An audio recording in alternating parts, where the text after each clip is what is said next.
Good morning student, welcome to the commerce house once again. मैं श्री राकेश रोशन आपका फिर से स्वागत करता हूं।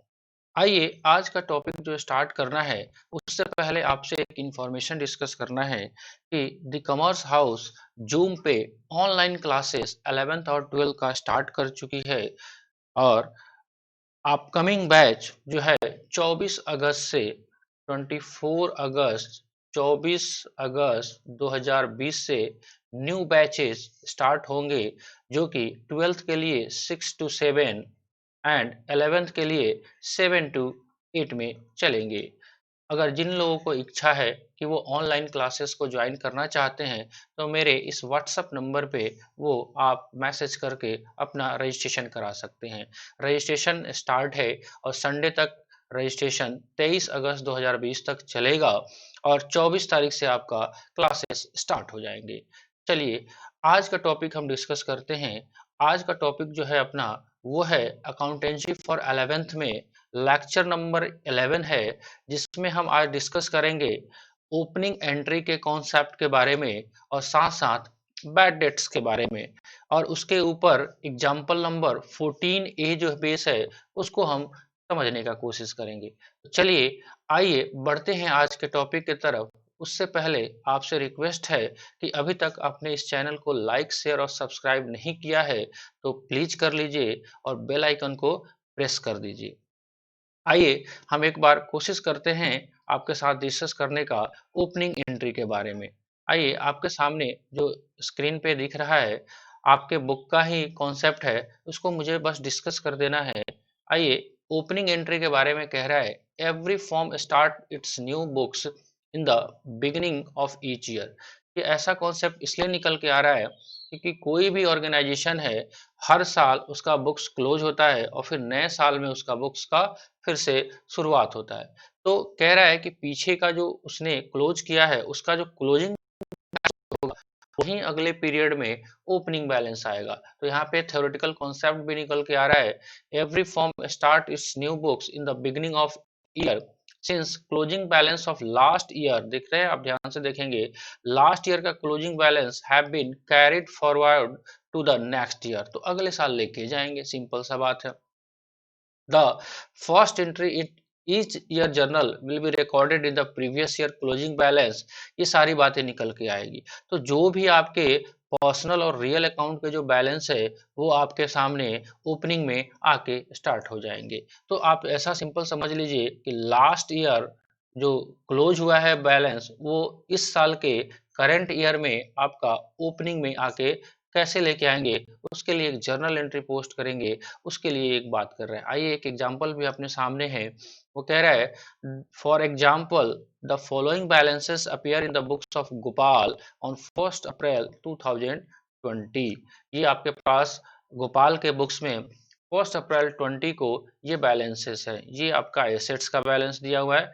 एसेट्स का बैलेंस आप देखिए, एसेट्स में दिया हुआ है कैश 8000, बैंक बैलेंस 20,000, स्टॉक है 54,000, डेटर्स है 47,000, अशोक है 12,000 का, पवन है 15,000 का और विवेक है 20,000 का। ये डेटर्स जो 47,000 है उसमें नाम का ब्रेकअप दिया हुआ है, आप इसको सम करेंगे तो 47,000 हो जाएगा। उसके बाद मशीनरी है 60,000 का। तो एसेट्स है, एसेट्स का बैलेंस ऑलवेज क्या शो होता है, और एसेट्स का बैलेंस अपने सामने जो शो होता है वो होता है डेबिट बैलेंसेस। लाइबिलिटी साइड्स का देखिए, लाइबिलिटी साइड पे क्रेडिटर्स है जिसमें चमन लाल का 7,000, ओमपाल का 13,000 और कैपिटल का बैलेंस है 2 lakhs का। आइए अब इससे इसमें क्या क्या बातें निकल के आएंगी वो थोड़ा सा देखते हैं। आप देखिए ध्यान से, आप इलस्ट्रेशन को एक बार रीड करके रखेंगे। देखिए हमारे पास जो भी डेबिट बैलेंसेस है उसको हम डेबिट साइड में लेके जाएंगे। तो चलिए अपने सामने क्वेश्चंस में कैश था वो लिख दिया हमने, बैंक था वो लिख दिया, स्टॉक को भी लिख दिया, अशोक अकाउंट को डेबिट कर दिया, पवन अकाउंट को डेबिट कर दिया, विवेक को डेबिट कर दिया। ये तीनों कौन है, ये तीनों आपके सन्ड्री डेटर्स थे। सन्ड्री डेटर्स उनको बोलते हैं जिनसे आपको पैसे लेने हैं। चलिए उसके बाद मशीनरी अकाउंट हमने लिख दिया, इसको अभी होल्ड करते हैं, गुडविल जो लिखा हुआ है। और नीचे आप आके देखिए एक बार, नीचे जो क्रेडिटर्स का बैलेंस था उसको एक बार लिख लेते हैं। तो चमन लाल आपके क्रेडिटर थे 7000 के, ओमपाल 13,000 के, और कैपिटल आपका दिया हुआ है क्वेश्चन में। जब आप सम करोगे तो आपको मालूम है कि each debit have corresponding credit, मतलब हर डेबिट के साथ एक क्रेडिट होना जरूरी है। तो इधर का जैसे ही हम आप सम करेंगे ये आएगा 2,20,000, 2,20,000। लेकिन यहाँ से यहाँ तक का जब हम सम करेंगे, यहाँ से लेकर यहाँ तक का, तो ये 220 नहीं आएगा। इसका मतलब बैलेंसिंग फिगर है, वो बैलेंसिंग फिगर कुछ और नहीं है क्वेश्चंस में, वो बैलेंसिंग फिगर को हम लोग मानते हैं गुडविल। साथ साथ ये बात भी आपको डिस्कस कर देना जरूरी है, अगर डेबिट साइड का बैलेंसेस ज्यादा होता और क्रेडिट साइड का कम होता तो ये बैलेंसिंग फिगर इधर कैपिटल रिजर्व आता। क्लियर है? तो जैसे जैसे क्वेश्चंस में आएगा हम देखते जाएंगे, बट इस इलस्ट्रेशन में आपका बैलेंसिंग फिगर जो गुडविल के रूप में आया है ना। तो डेबिट हैव क्रॉसपॉन्डिंग क्रेडिट, तो ये अपने सामने ओपनिंग एंट्री का कॉन्सेप्ट हमने देख लिया। तो हर ऑर्गेनाइजेशन का बुक्स क्लोज होता है और उसको अगले साल में कैरी फॉरवर्ड किया जाता है। ठीक है, चलिए अब एक और छोटा सा टॉपिक है आज, वो देख लीजिए। वो है आपको बता रहा है बैड डेट्स के बारे में। अब बैड डेट्स क्या होता है उसको एक बार हम समझने का कोशिश करते हैं। अगर बैड डेट्स का प्योर हिंदी देखिएगा तो डूबत ऋण बोलता है ना। तो डूबत मतलब क्या हो गया, जो पैसा है आपका डूब गया।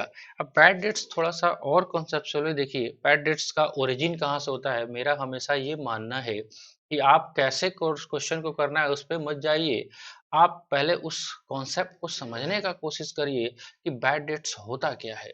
ठीक है, चलिए तो बिजनेस में ये बैड डेट्स कैसे अराइज होता है हम वो देखते हैं। मान लेते हैं आपका ऑर्गेनाइजेशन है, आपने सेल किया, आपने गुड्स को सेल किया, गुड्स को आपने किया सेल। मान लेते हैं गुड्स आपने सेल किया किसको, कोई आदमी है, जैसे मान लेते हैं अपने एग्जांपल में ही आ रहा है रवि को। तो रवि को हमने सेल किया, उधार सेल किया। ये सेल कैसा गया है, ये क्रेडिट पे सेल गया, क्रेडिट पे। ठीक है, तो उधार सेल किया होगा तो हमने क्या किया, जर्नल एंट्री क्या किया होगा, Ravi account debit to sales account, है ना। मान लेते हैं अपना ही एग्जांपल लेके चलते हैं साथ साथ 10,000 का। तो 10,000 का हमने उसको सेल कर दिया। अब कायदे से देखिएगा आप, तो लेजर का जो क्लासिफिकेशन है, रवि आपका क्या हो गया, ये हो गया आपके पास डेटर्स हो गया। ये डेटर्स का मतलब ही होता है कि इससे आपको पैसे लेने हैं, है ना। और सेल्स आपका क्या हो गया, ये हो गया जी आपका इनकम, मतलब आपने इसको इनकम बना लिया। अब ऐसा कोई दिक्कत नहीं होगा जब रवि आराम से आए आपको पैसे दे दे, लेकिन दिक्कत क्या होगा, मान लेते हैं रवि पैसा नहीं देता है या कुछ पोर्शन वो पैसे का नहीं देता है, तो उस केस में क्या करेंगे हम लोग। तो उस केस के सिचुएशन को डिस्कस करना है। तो जैसे मान लेते हैं कि आपका रवि है, 10,000 उसके यहाँ बकाया है, उसने कुछ पैसे नहीं दिया, किसी भी कारण से उसके पास पैसे नहीं है, वो या वो देना नहीं चाहता है, कुछ भी कारण हो सकता है। तो कारण के पीछे हम नहीं जा रहे हैं, हमको तो मतलब ये है कि मेरा पैसा मिला कि नहीं मिला। आइए आप एग्जाम्पल भी देखिए, इसमें कह रहा है कि Ravi who owed us 10,000 is declare insolvent. Insolvent का मतलब ये होता है कि वो दिवालिया हो गया, मतलब उसके पास पैसे नहीं है। एंड 30 पैसा in a rupee is received from his estate, मतलब क्वेश्चन कह रहा है कि आपका 1 रुपया में से 30 पैसा ही मिला।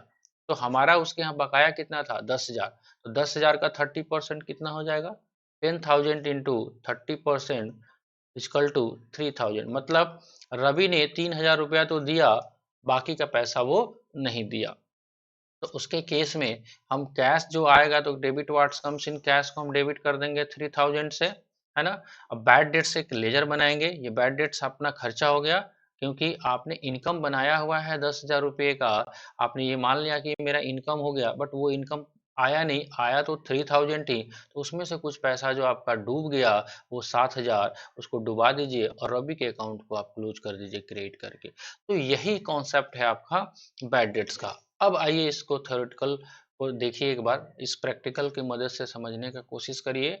When the goods are sold to a customer on credit, तो मैंने यही बोला है। तो आपने गुड्स को सोल्ड किया है कस्टमर को, है ना। एक बात और ध्यान देने की जरूरत है यहाँ पे, अगर आपने किसी को कैश पैसा दिया हुआ है लोन, वो अगर डूबेगा तो वो बैड डेट्स नहीं कहलाएगा। यहाँ पे प्री रिक्विजिट्स है कि आपका गुड्स ही सोल्ड होना चाहिए, मतलब आप जिस काम में ट्रेडिंग करते हैं वही सामान को आप बेच रहे हो और उसका जो आपका कस्टमर है वो पैसा नहीं दे रहा है। And if the amount become irrecoverable due to his insolvency और फॉर सम अदर रीजन, या तो उसके पास पैसा एक्चुअल में नहीं है या वो देना नहीं चाहता है, the amount not recovered is called bad debt. तो जो पैसा आपको उनसे रिकवर्ड नहीं होना है उसको हम लोग कहते हैं bad debts. For recording it, bad debts account is debited and customer account is credited. तो वो हमने यहाँ पे डिस्कस कर दिया। तो आपके सामने दो टॉपिक डिस्कस हो चुका है। आइए एक बार फटाफट रिवाइज कर लेते हैं क्या क्या हमने डिस्कस किया। पहला तो हमने डिस्कस किया आपसे कि आपका ओपनिंग एंट्री का कॉन्सेप्ट क्या है। दूसरा आपसे डिस्कस किया बैड डेट्स के। उससे पहले मैंने आपको डिस्कस किया था कि आप अपना जूम ऑनलाइन क्लासेस स्टार्ट हो चुका है जो कि 24 अगस्त 2020 से 11th के लिए 7 AM पे स्टार्ट होगा। तो जिन लोगों को इंटरेस्ट है वो इस व्हाट्सएप नंबर पे अपना रजिस्ट्रेशन ले सकते हैं। क्लियर? चलिए अब इसके ऊपर जो एग्जाम्पल है उसको हम एक बार देखने का कोशिश करते हैं। आपके सामने ये प्रिजम्पशंस है मेरा कि आपके पास बुक्स अवेलेबल है। अगर बुक्स आपके पास अवेलेबल है, यहाँ पे थोड़ा सा जूमिंग छोटा दिख रहा होगा आपको, तो आप डीके गोयल साहब का ये बुक्स का पेज नंबर 9.30 है। 9.30 पेज पे ये इलस्ट्रेशन है, तो वहाँ से आप देखेंगे तो आपको क्लियर कट समझ में आ जाएगा। फिर भी यहाँ पे जो बातें डिस्कस करने लायक है मेरी, अब इसमें से 60% कॉन्सेप्ट आपको आता है। यहाँ पे हम जो डिस्कस करेंगे, एक है ओपनिंग एंट्री के बारे में और एक जो बैड डेट्स का कॉन्सेप्ट है उसके बारे में बेसिकली। बाकी एग्जांपल में आपको सारा कुछ आता है। देखिए, the following balances appear in the books of Vishal store as on 1 April 2020। तो हम विशाल स्टोर की बुक्स की बात कर रहे हैं और बैलेंसेस ओपनिंग दिया हुआ है आपके पास 1 अप्रैल 2020 को। वो दिया हुआ है, कैश है 15,000, बैंक बैलेंस है 5,000, स्टॉक है 40,000, फर्नीचर है 3600, डेटर्स है 24,000 का, जिसमें एक्स का 6,000 एंड 8,000, वाई का एंड जेड का 10,000। बैंक का लोन है 10,000 का, क्रेडिटर है अजय और विजय का 5,000 और 7,500 का। अब देखिए, सबसे पहला अगर ओपनिंग एंट्री की बात करें हम, तो एक बार जूम कर देते हैं आपको। ओपनिंग एंट्री आप देखिए एक बार कैसे आपको यहाँ पे आंसर इसका आ रहा है। आप देखेंगे अगर ओपनिंग एंट्री का, तो एक बार देखिए, आप ध्यान से देखिए, यहाँ पे ओपनिंग एंट्री बहुत मुश्किल नहीं है, जो आपको क्वेश्चंस में दिया हुआ है उसी का आंसर है ये। आइए यहाँ पे अपने सामने ओपनिंग एंट्री आ रहा है। देखिए हमारे पास जो कैश था उसको हमने ले लिया, कैश 15,000 का, बैंक 5,000 का, स्टॉक 40,000 का, फर्नीचर 3600 का, है ना। और जो डेटर्स हैं, ये तीनों कौन है हमारे डेटर्स हैं, डेटर्स हैं। तो 6,000, 8,000 एंड 10,000। ठीक है। फिर हम लाइबिलिटी साइड का देखते हैं जिसका क्रेडिट बैलेंस है 10,000, 5,000 एंड 7,500। मैंने अभी आपको डिस्कस किया था कि अगर ऊपर का ही सम ज़्यादा हो जाए नीचे से, तो जो बैलेंसिंग फिगर आता है इसमें कैपिटल रिजर्व। अभी जो इलस्ट्रेशन आपसे डिस्कस किया गया था उसमें बैलेंसिंग फिगर डेबिट साइड में आ रहा था, तो डेबिट साइड में आता है तो उसको गुडविल लिखते हैं, और क्रेडिट साइड में आता है उसको हम कैपिटल रिजर्व लिखते हैं। कैपिटल रिजर्व यहाँ पे लिख दिया गया। चलिए, तो आपसे आशा है कि ये वाला ओपनिंग एंट्री का कॉन्सेप्ट जो है आपको समझ में आ गया होगा। तो आइए अब दूसरा जो टॉपिक है वो बैड डेट्स का ढूंढते हैं कहाँ पे है। बाकी क्योंकि ये सारा कॉन्सेप्ट आपको ट्रेड डिस्काउंट ऑलरेडी डिस्कस किया हुआ है, गुड्स का सेलिंग सब कुछ डिस्कस किया हुआ है, बैंकिंग एंट्री सब कुछ डिस्कस किया हुआ है। अगर अभी आपने नहीं देखा है तो लिंक आपके डिस्क्रिप्शन बॉक्स में मिलेगा, आप वहां से रेफर करके सारे एंट्री को लेक्चर 1 से 10 तक को आप रिवाइज करके आप देख सकते हैं। आइए आपको जो मेन टॉपिक समझाना है हमको, वो है आपका बैड डेट्स के बारे में। बैड डेट्स का एंट्री ढूंढते हैं, क्या इलस्ट्रेशन 14A में आपका बैड डेट्स का एंट्री है? यस है।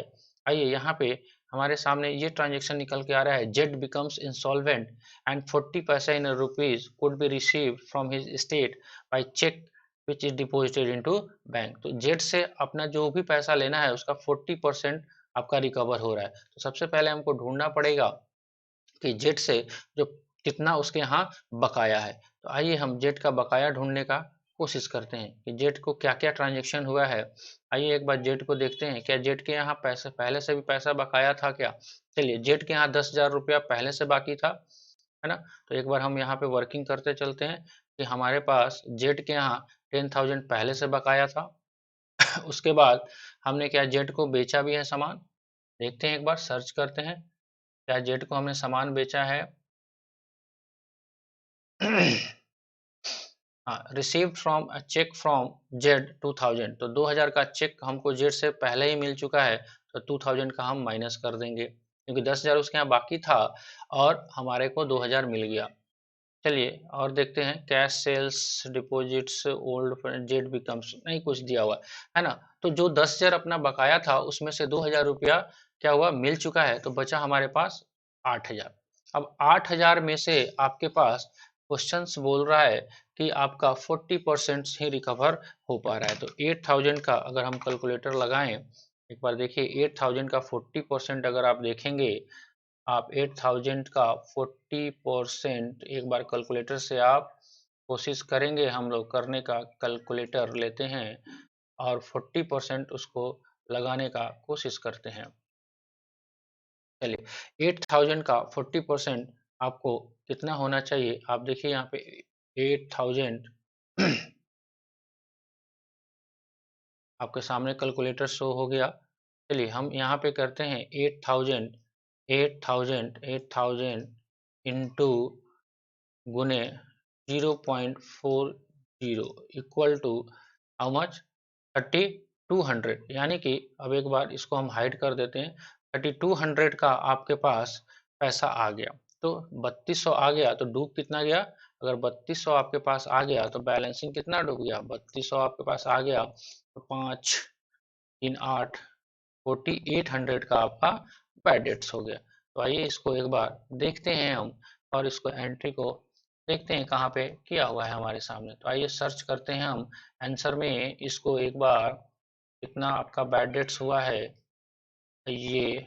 चलिए यहाँ पे आपके सामने आंसर आ रहा है, तो चेक से आया है, तो चेक का ट्रांजेक्शन को हम बैंक से करते हैं, तो bank account debit 3200 and bad debts account debit 4800 to Z. 8,000 का जो बकाया था वो हो गया। बाकी कॉन्सेप्ट आप करेंगे, अगर किसी को स्पेसिफिक डाउट होगा तो वो कमेंट बॉक्स में डाल के मुझसे पूछ सकते हैं।